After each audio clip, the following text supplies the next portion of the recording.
আসসালামু আলাইকুম। চলুন আজকে আমরা ঐতিহাসিক পাবলিক টয়লেট সম্পর্কে জানি। আমরা এলাকার কিছু পাবলিক টয়লেট ব্যবহারকারী মানুষের মতামত দ্বারা একটি গাছের মাধ্যমে সমস্যা এবং সমাধান তুলে ধরেছি। চলুন তাদের মুখে তাদের সমস্যা এবং অভিজ্ঞতা সম্পর্কে শুনি।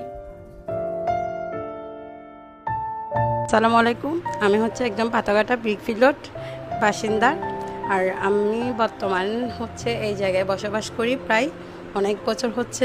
আমাদের এখানে ভালো কোনো একটা টয়লেটের সুব্যবস্থা ছিল না। হঠাৎ একদিন একটা সিটি কর্পোরেশন থেকে 3টা টয়লেট বসানো হয়।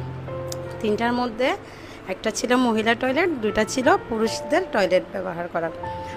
এর মধ্যে ঠিক যত দিন যাচ্ছে আস্তে আস্তে ওই জিনিসটা পরিবেশটা নষ্ট হতে লাগলো। ওই সর্বপ্রথম আমাদের মহিলা টয়লেটটাই নষ্ট হয়ে যায়। তার যা 2টা ছিল এখন এই 2টার মধ্যে ব্যবহার করা হচ্ছে, কিন্তু অনেক ঝামেলা হয়। সকাল টাইমে মানুষ জাম হয়, সিরিয়াল হয়ে যায়। আর এটা অবস্থাই নাই, পরিবেশটা এরিয়াটাই নষ্ট হয়ে গেছে। এখন আমাদের এখানে ভালো একটা টয়লেটের দরকার বলতে এই আশেপাশেও পরিষ্কার পরিচ্ছন্ন রাখা দরকার। ঠিক আগের পরিবেশটাই আমরা এখন চাই, যেমন আগে খুব সুন্দর ভালো ছিল, ঠিক এখন আমরা ওই জিনিসটা আমাদের সমস্যা।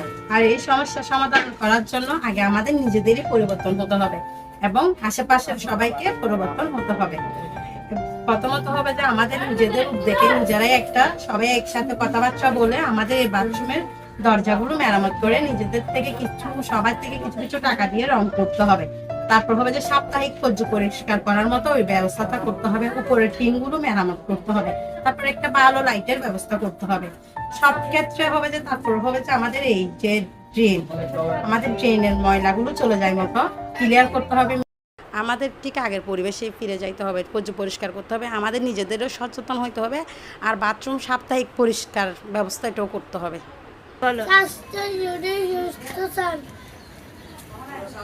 সপ্তাহে 3বার পরিষ্কার করুন শৌচাগার। সপ্তাহে 3বার পরিষ্কার করুন শৌচাগার।